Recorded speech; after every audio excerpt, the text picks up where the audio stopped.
Kalena dhammat sawanang etamang kalamutamang. Part 4.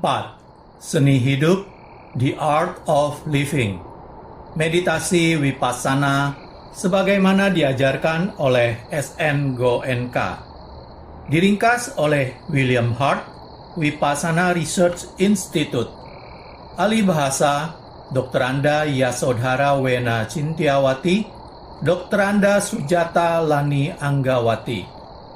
Buku ini diterjemahkan bab demi bab untuk dibaca bersama sebelum acara meditasi kelompok setiap Jumat di Wisma Sambodhi, Klaten. Bab 4. Akar Masalah. Kebenaran tentang penderitaan, kata Buddha, harus dijelajahi sampai tuntas. Pada malam ketika mencapai pencerahan, beliau duduk dengan tekad tidak akan bangkit berdiri sampai bisa memahami asal mula penderitaan serta bagaimana penderitaan bisa dihapus. Penderitaan didefinisikan. Buddha melihat dengan jelas bahwa penderitaan itu ada. Ini merupakan fakta yang tidak bisa dihindari, walaupun mungkin kita sangat tidak senang menerima fakta itu. Penderitaan sudah dimulai dengan dimulainya hidup. Kita tidak memiliki ingatan yang sadar tentang kehidupan di dalam rahim, tetapi pengalaman umumnya adalah bahwa kita muncul dari rahim dengan menangis. Kelahiran merupakan trauma yang besar. Setelah memulai kehidupan, kita semua pasti menghadapi penderitaan karena sakit dan usia tua.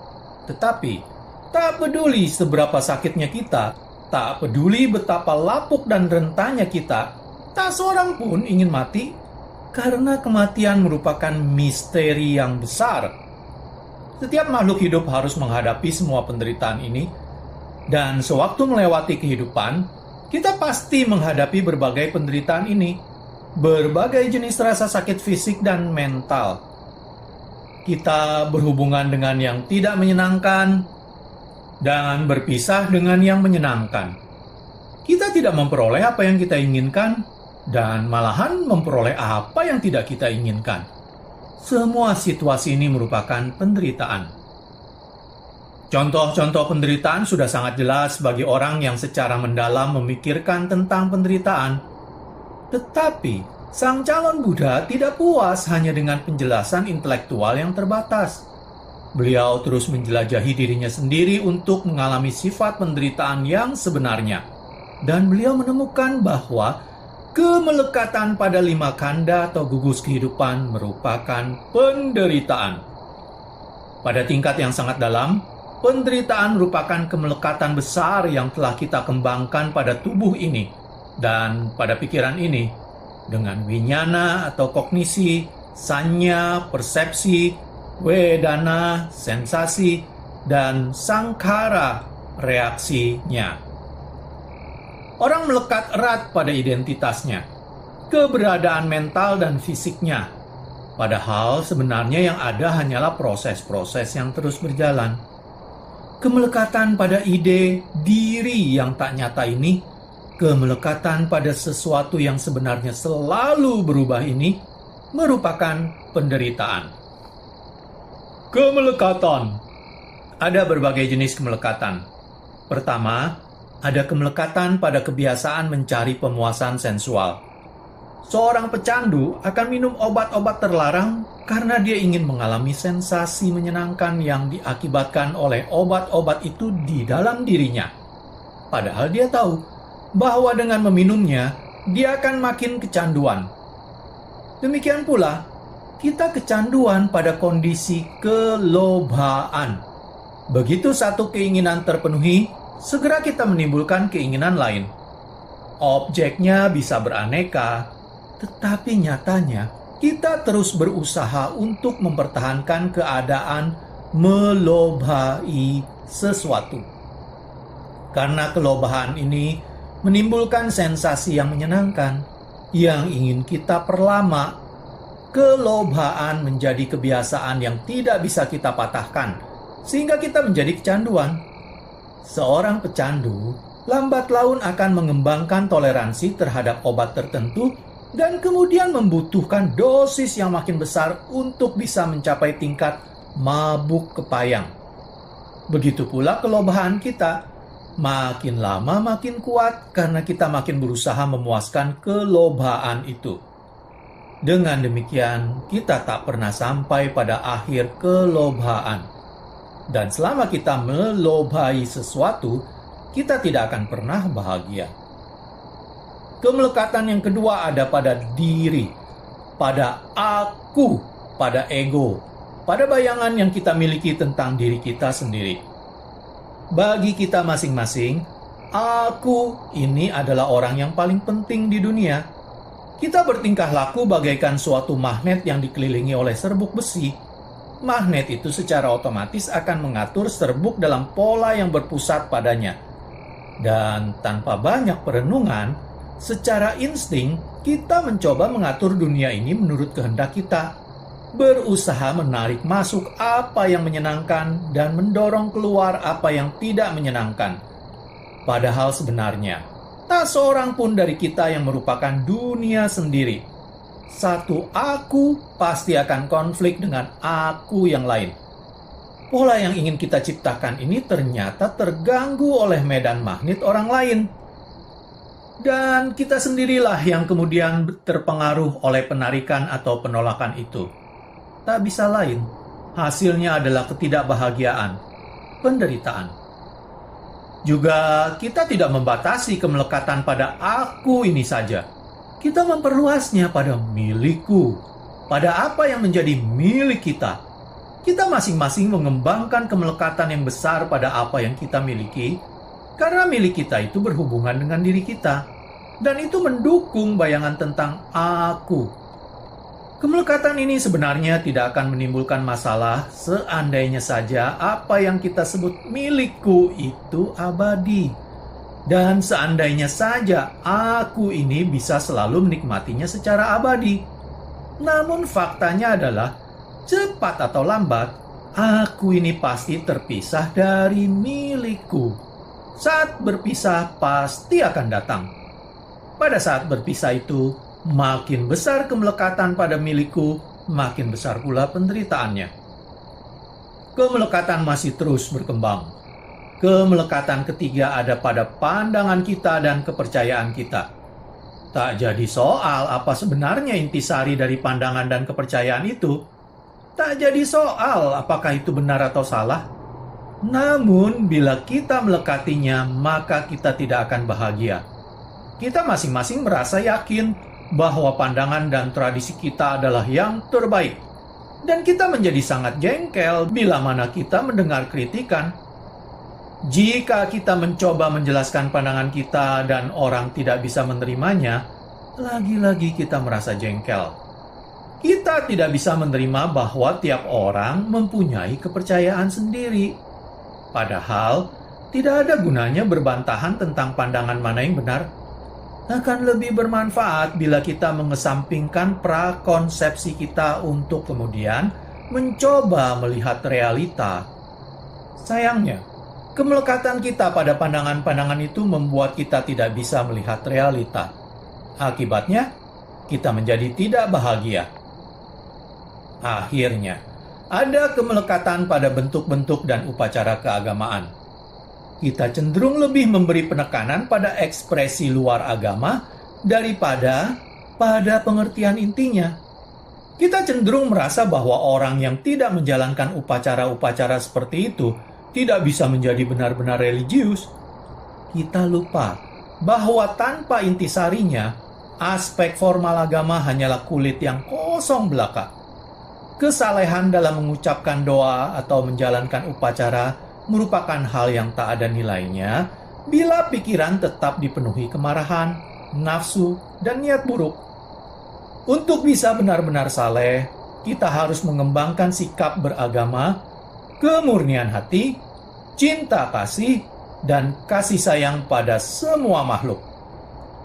Tetapi kemelekatan pada bentuk-bentuk luar keagamaan membuat kita lebih memandang penting apa yang tampak, bukan mementingkan intinya. Kita tidak bisa melihat inti agama, dan karena itu kita tetap menderita. Semua penderitaan, apapun bentuknya, selalu berhubungan dengan salah satu dari kemelekatan di atas. Kemelekatan dan penderitaan selalu ada bersama. Kemunculan yang terkondisi. Rantai sebab akibat yang merupakan asal mula penderitaan. Apa yang menyebabkan kemelekatan? Bagaimana kemelekatan muncul? Dengan menganalisis alamnya sendiri, sang calon Buddha mendapati bahwa kemelekatan berkembang karena reaksi mental sesaat dari suka dan tidak suka. Reaksi pikiran yang pendek dan tidak disadari ini diulang-ulang dan dikuatkan dari saat ke saat, sehingga tumbuh menjadi penarikan dan penolakan, menjadi segala kemelekatan kita. Kemelekatan hanyalah bentuk reaksi yang bergerak sangat cepat, yang terus berkembang. Kemelekatan inilah penyebab langsung penderitaan. Apa yang menyebabkan reaksi suka dan tidak suka? Setelah melihat lebih dalam lagi, sang calon Buddha menemukan bahwa penyebabnya adalah sensasi. Kita merasakan suatu sensasi yang menyenangkan dan mulai menyukainya. Kita merasakan suatu sensasi yang tidak menyenangkan dan mulai tidak menyukainya. Kini, mengapa ada sensasi ini? Apa yang menyebabkannya? Setelah memeriksa dirinya lebih dalam lagi, beliau melihat bahwa sensasi muncul karena kontak. Kontak mata dengan sesuatu yang tampak, kontak telinga dengan suara, kontak hidung dengan bau, kontak lidah dengan cita rasa, kontak tubuh dengan sesuatu yang bisa disentuh, kontak pikiran dengan buah pikir, emosi, ide, imajinasi, atau kenangan. Melalui 5 indera dan pikiran, kita mengalami dunia ini. Kapanpun suatu objek atau fenomena bersentuhan dengan salah satu dari 6 dasar pengalaman ini, muncullah suatu sensasi yang menyenangkan atau tidak menyenangkan. Dan mengapa kontak ini ada? Sang calon Buddha melihat bahwa karena adanya 6 landasan indera, yaitu 5 indera fisik dan pikiran, maka kontak pasti terjadi. Dunia ini penuh dengan fenomena yang tak terhitung banyaknya. Penglihatan, suara, bau, cita rasa, tekstur, berbagai buah pikir dan emosi. Selama alat penerima kita masih berfungsi, maka kontak tidak bisa dihindari. Lalu, bagaimana 6 landasan indera ini ada? Karena semua itu merupakan aspek yang penting bagi aliran materi dan batin. Dan mengapa ada aliran materi dan batin ini? Apa yang menyebabkannya terjadi? Sang calon Buddha memahami bahwa proses itu muncul karena adanya winyana atau kesadaran murni, tindakan kognisi atau tahu yang memisahkan dunia menjadi yang mengetahui dan yang diketahui, subjek dan objek, aku dan orang lain. Pemisahan ini menghasilkan identitas, kelahiran. Setiap saat, winyana muncul dan mengambil suatu bentuk mental dan fisik yang khusus. Di saat berikutnya, lagi-lagi winyana mengambil bentuk yang agak berbeda. Selama kehidupan seseorang, winyana mengalir dan berubah. Akhirnya, datanglah kematian. Tetapi winyana tidak berhenti di sana. Tanpa interval, di saat berikutnya, winyana mengambil bentuk baru. Dari satu eksistensi ke eksistensi yang lain. Dari satu kehidupan ke kehidupan yang lain. Aliran winyana terus berlanjut. Lalu, apa yang menyebabkan aliran winyana ini? Beliau melihat bahwa winyana muncul karena reaksi. Pikiran senantiasa bereaksi. Dan setiap reaksi memberikan kekuatan bagi aliran winyana sehingga bisa berlanjut ke saat berikutnya. Makin kuat reaksinya, makin besar dorongan yang diberikannya. Reaksi lemah pada suatu saat akan membuat aliran winyana bertahan hanya sesaat saja. Tetapi bila reaksi sesaat dari suka dan tidak suka lalu menguat menjadi lobha atau dosa, maka kekuatannya menjadi besar. Akibatnya, aliran winyana bertahan selama beberapa saat, beberapa menit, beberapa jam. Dan bila reaksi lobha dan dosa masih tetap menguat, reaksi itu menyebabkan aliran bertahan selama berhari-hari, berbulan-bulan, bahkan bertahun-tahun. Maka bila sepanjang hidupnya orang terus mengulang-ulang dan memperkuat reaksi-reaksi tertentu, berkembanglah kekuatan yang cukup besar untuk membuat aliran winyana berlangsung tidak hanya dari satu saat ke saat lain, dari satu hari ke hari lain, dari satu tahun ke tahun lain, melainkan juga dari satu kehidupan ke kehidupan yang lain. Dan apa yang menyebabkan reaksi-reaksi ini? Dengan mengamati tingkat realita yang paling dalam, beliau memahami bahwa reaksi terjadi karena awija atau kebodohan. Kita semua tidak sadar bahwa sebenarnya kita bereaksi. Kita tidak sadar akan sifat nyata dari apa yang kita reaksikan. Kita bodoh, tidak mengetahui sifat anicca atau selalu berubah dan anatta atau tanpa diri dari eksistensi kita. Kita tidak mengetahui bahwa kemelekatan pada reaksi hanya akan menyebabkan penderitaan. Karena tidak mengetahui sifat nyatanya, kita bereaksi secara buta. Kita bahkan tidak tahu bahwa kita sudah bereaksi. Akibatnya, kita terus-menerus bereaksi secara buta dan mengizinkan reaksi itu menjadi makin kuat. Dengan demikian, kita terperangkap di dalam kebiasaan bereaksi karena awija. Beginilah cara roda penderitaan mulai berputar. Bila awija atau kebodohan muncul, reaksi atau sangkara terjadi. Bila reaksi muncul, winyana atau kesadaran murni terjadi. Bila winyana muncul, materi dan batin terjadi. Bila materi dan batin muncul, 6 indera terjadi. Bila 6 indera muncul, kontak terjadi. Bila kontak muncul, sensasi terjadi. Bila sensasi muncul, lobha dan dosa terjadi. Bila lobha dan dosa muncul, kemelekatan terjadi. Bila kemelekatan muncul, proses dumadi terjadi. Bila proses dumadi muncul, kelahiran terjadi. Bila kelahiran muncul, kelapukan dan kematian terjadi, bersama dengan kesedihan, ratapan, penderitaan fisik dan mental, serta segala kesusahan. Demikianlah munculnya segenap masa penderitaan ini. Karena rantai sebab akibat, kemunculan yang terkondisi inilah, maka kita dibawa pada keadaan eksistensi kita sekarang ini. Dan kita menghadapi masa depan penderitaan. Akhirnya, kebenaran menjadi jelas bagi sang calon Buddha. Penderitaan dimulai dengan kebodohan tentang realita dari alam kita yang sebenarnya, tentang fenomena yang berlabel aku. Dan penyebab penderitaan berikutnya adalah sangkara, kebiasaan mental untuk bereaksi. Dibutakan oleh awija, kita menimbulkan reaksi lobha dan dosa yang berkembang menjadi kemelekatan dan menyebabkan segala jenis ketidakbahagiaan. Dan reaksi itu muncul hanya karena kebodohan tentang alam kita yang sebenarnya. Moha, lobha, dan dosa adalah 3 akar yang menumbuhkan semua penderitaan kita di dalam kehidupan ini. Jalan keluar dari penderitaan. Setelah memahami penderitaan dan asal mulanya, sang calon Buddha kemudian menghadapi pertanyaan berikutnya. Bagaimana penderitaan bisa diakhiri? Beliau mengingat hukum karma, hukum sebab dan akibat. Jika ini ada, itu terjadi. Itu muncul karena munculnya ini. Bila ini tidak ada, itu tidak terjadi.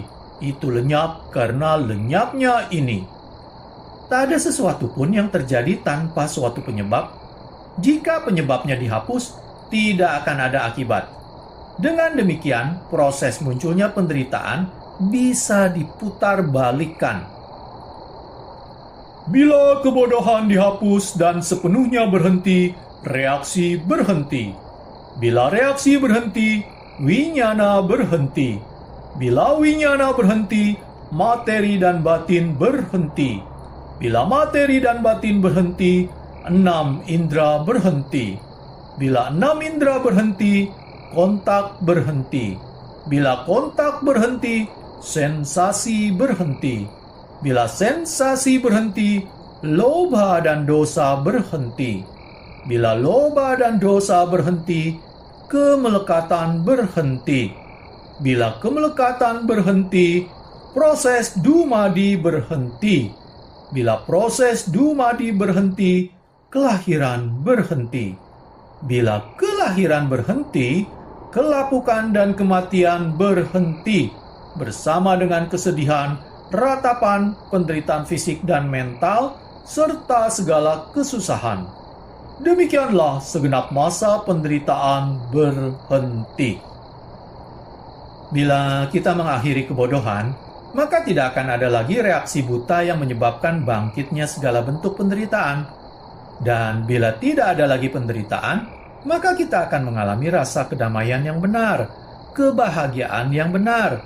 Roda penderitaan bisa berubah menjadi roda pembebasan. Inilah yang dilakukan oleh Siddhartha Gautama untuk mencapai pencerahan. Ini pula lah yang beliau ajarkan pada orang lain. Beliau mengatakan, dengan melakukan kesalahan sendiri, engkau mengotori dirimu sendiri. Dengan tidak melakukan sesuatu yang salah sendiri, engkau menyucikan dirimu sendiri. Kita masing-masing bertanggung jawab untuk segala reaksi yang menyebabkan penderitaan kita.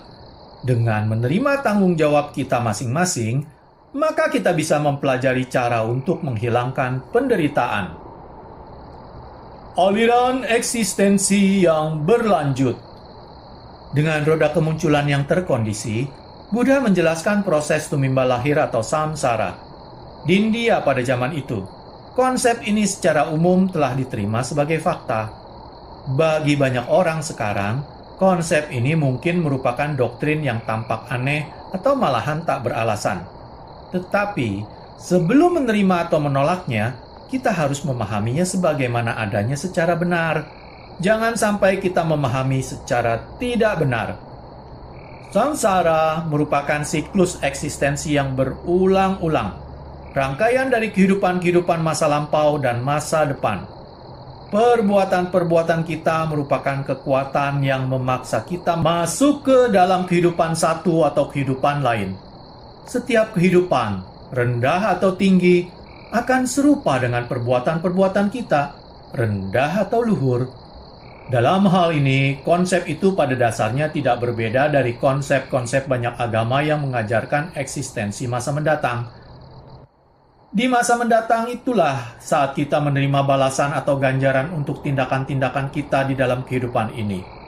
Namun, Buddha menyadari bahwa dalam eksistensi yang paling tinggi pun tetap masih terdapat penderitaan.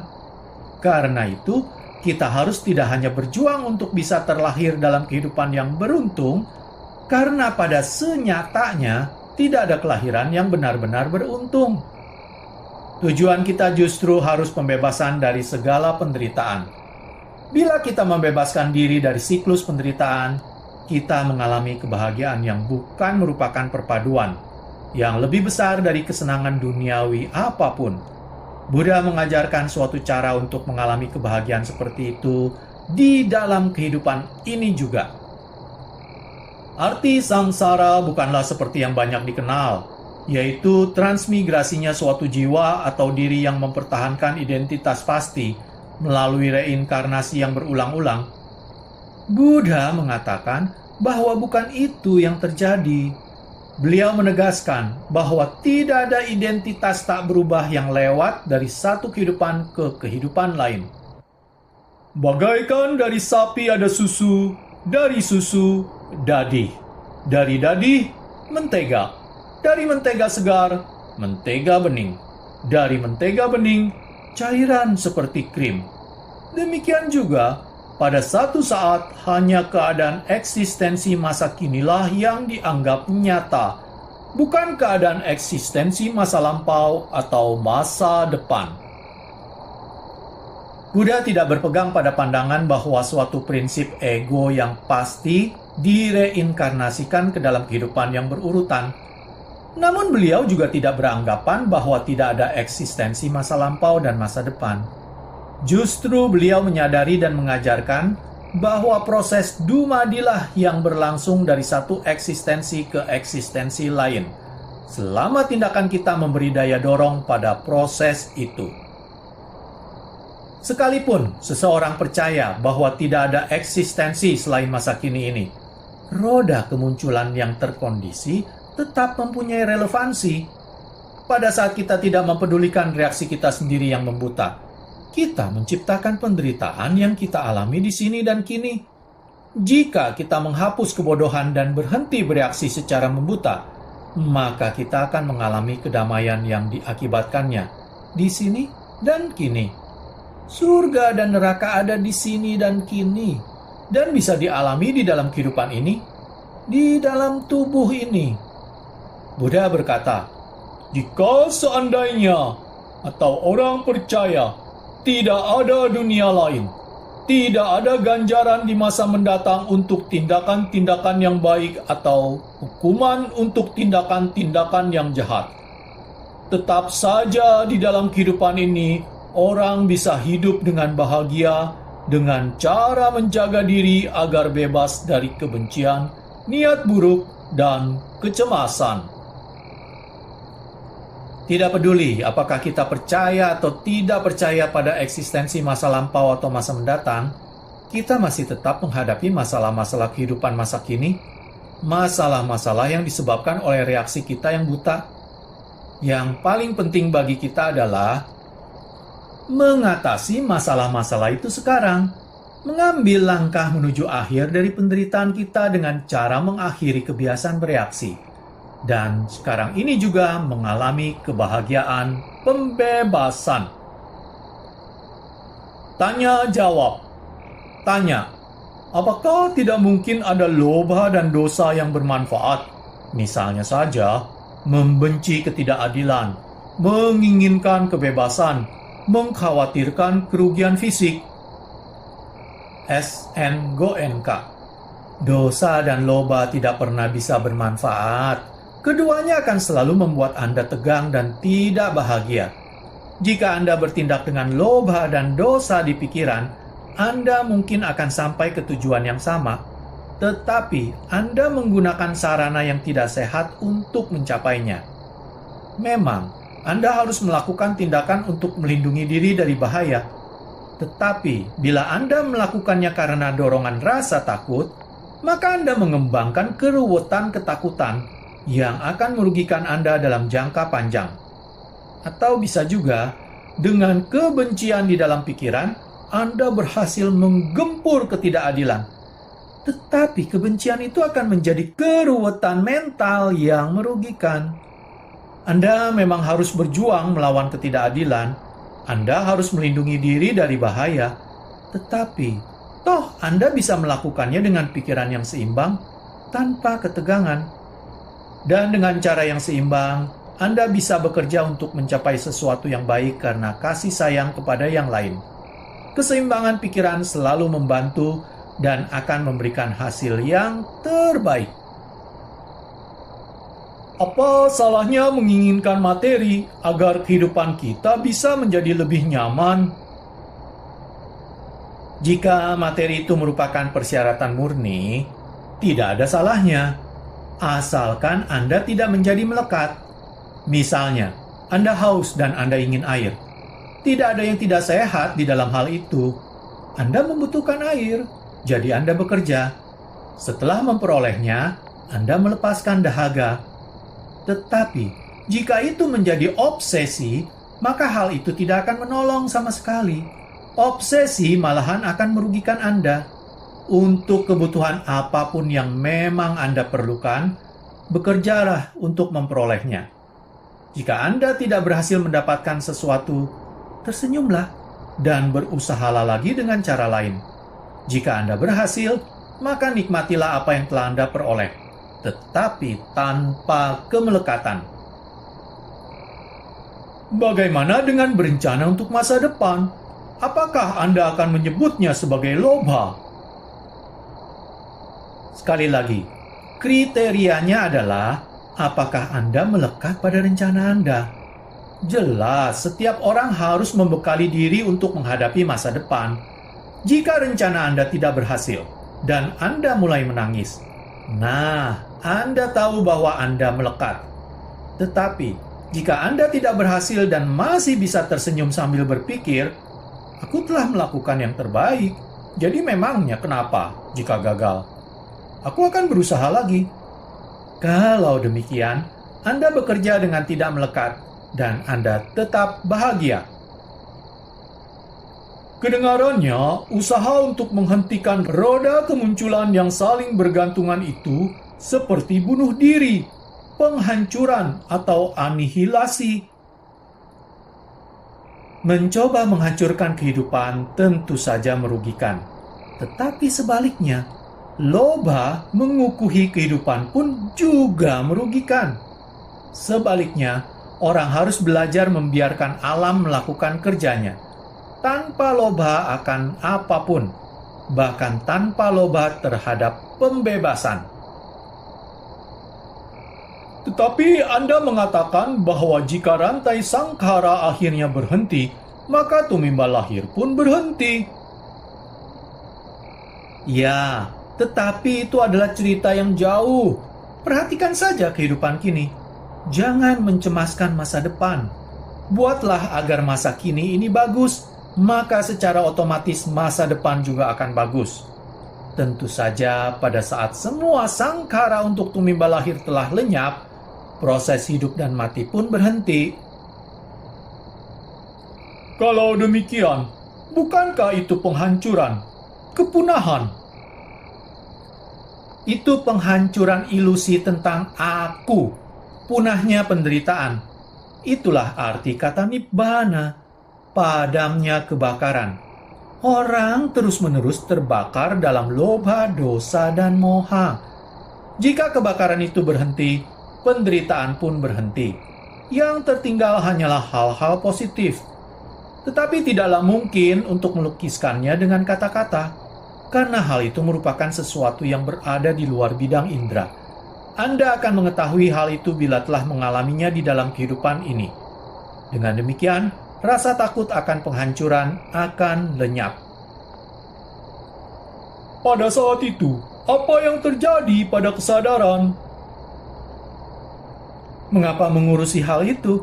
Tidak ada gunanya berspekulasi mengenai sesuatu yang hanya bisa dialami, bukan yang bisa dijelaskan. Spekulasi hanya akan mengacaukan Anda dari tujuan sebenarnya, yaitu bekerja untuk bisa sampai ke sana. Ketika Anda mencapai tahap itu, Anda akan menikmatinya. Dan semua pertanyaan akan lenyap. Anda tidak akan memiliki pertanyaan lagi. Bekerjalah untuk mencapai tahap itu. Bagaimana dunia bisa berfungsi tanpa adanya kemelekatan? Jika orang tua tidak melekat pada anak, maka mereka tidak akan mempedulikan anak-anak mereka. Apakah mungkin kita bisa mencintai dan terlibat di dalam kehidupan tanpa kemelekatan? Tidak melekat bukan berarti acuh tak acuh. Sebenarnya, tidak melekat adalah ketidakpedulian yang luhur. Sebagai orang tua, Anda harus memenuhi tanggung jawab merawat anak dengan segenap cinta kasih, bukan dengan kemelekatan. Karena cinta kasihlah, maka Anda menjalankan kewajiban Anda. Misalnya, Anda merawat orang sakit. Bila setelah Anda rawat dia tetap tidak sembuh, Anda tidak akan mulai menangis. Menangis tidak ada gunanya. Dengan pikiran yang seimbang, Anda berusaha mencari cara lain untuk menolongnya.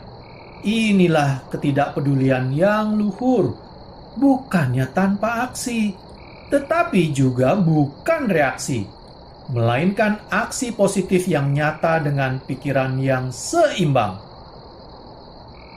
Sangat sulit. Ya, tetapi inilah yang harus Anda pelajari. Kerikil dan mentega. Suatu hari, dengan menangis tersedut tanpa henti, seorang pemuda menghampiri Buddha. Buddha bertanya, "Mengapa engkau menangis, hai anak muda?" "Bante, kemarin ayah saya yang sudah tua meninggal dunia."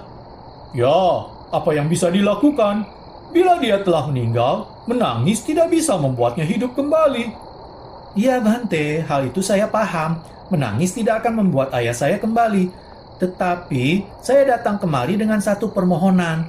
Saya mohon Bante melakukan sesuatu untuk ayah saya yang telah meninggal itu." Apa yang bisa saya lakukan untuk ayahmu yang sudah meninggal?" "Lakukanlah sesuatu, Bante. Bante adalah orang yang memiliki kekuatan. Bante pasti bisa melakukannya. Semua pendeta, pemohon ampun, dan peminta sedekah toh melakukan segala macam upacara dan ritual untuk membantu yang sudah meninggal. Begitu di sini dilakukan ritual, pintu gerbang kerajaan surga akan terbuka. Lalu orang yang sudah meninggal itu diizinkan masuk. Dia memperoleh visa masuk. Bante adalah orang yang sangat sakti. Jika Bante melakukan ritual untuk ayah saya, beliau tidak akan cuma mendapat visa masuk. Beliau akan terjamin bisa tinggal di sana selama-lamanya. Beliau akan mendapat green card. Tolonglah Bante, lakukanlah sesuatu untuknya." Pemuda yang malang itu amat dipenuhi rasa duka sehingga dia tidak bisa mengikuti argumentasi yang masuk akal. Buddha harus menggunakan cara lain untuk membuatnya paham. Maka beliau berkata, "Baiklah, pergilah ke pasar dan belilah 2 pot dari tanah." Si pemuda sangat gembira karena pikirnya Buddha telah setuju melakukan ritual untuk ayahnya. Dia berlari ke pasar dan kembali dengan 2 pot. "Baik," kata Buddha, "isilah 1 pot dengan mentega." Si pemuda melakukannya. "Isilah satunya dengan kerikil." Ini pun dilakukannya. "Sekarang tutuplah mulutnya dan segelah dengan baik. Lalu taruh keduanya di kolam sana." Si pemuda melakukannya, dan kedua pot itu tenggelam ke dasar kolam. "Sekarang," kata Buddha, "ambil 1 tongkat yang besar. Hantamlah pot-pot itu sampai pecah." Si pemuda merasa sangat gembira. Pikirnya, Buddha sedang melakukan suatu ritual untuk ayahnya. Menurut tata cara India kuno, bila seseorang meninggal, maka anak lelakinya membawa mayat ayahnya itu ke tanah kremasi, menaruhnya di onggokan kayu bakar dan membakarnya. Ketika tubuhnya sudah separuh terbakar, anak lelakinya itu mengambil tongkat yang besar dan memukul tengkorak kepala mayat ayahnya itu sampai pecah. Dan menurut kepercayaan itu, begitu tengkorak mayat itu terbuka di dunia ini, pintu gerbang kerajaan surga di atas pun terbuka. Jadi sekarang si pemuda berpikir, tubuh ayahku sudah dibakar menjadi abu kemarin. Sebagai simbol, Buddha sekarang menyuruhku menghancurkan pot-pot ini. Dia sangat gembira dengan ritual itu. Dengan tongkat, seperti nasihat Buddha, pemuda itu menghantam kedua pot itu kuat-kuat sampai pecah. Dengan segera, mentega yang diisikan ke dalam 1 pot langsung muncul ke permukaan dan mengapung di air. Kerikil di pot satunya terserak keluar, tetapi tetap berada di dasar kolam. Kemudian Buddha berkata, "Nah, orang muda, sudah kulakukan sampai di sini. Sekarang, panggillah semua pendeta dan pencipta mukjizat, dan suruhlah mereka mulai membaca doa untuk memohon, 'Oh kerikil, naiklah, naiklah. Oh mentega, turunlah, turunlah.' Akan saya lihat apa yang terjadi." "Oh, Bante pasti bergurau. Bagaimana itu mungkin, Bante? Kerikil lebih berat daripada air, jadi pasti tetap berada di dasar. Kerikil tidak bisa muncul ke atas. Bante, itulah hukum alam. Mentega lebih ringan daripada air, jadi pasti tetap berada di permukaan. Mentega tidak bisa turun, Bante. Itu sudah hukum alam." "Anak muda, engkau tahu banyak tentang hukum alam, tetapi belum memahami hukum alam ini.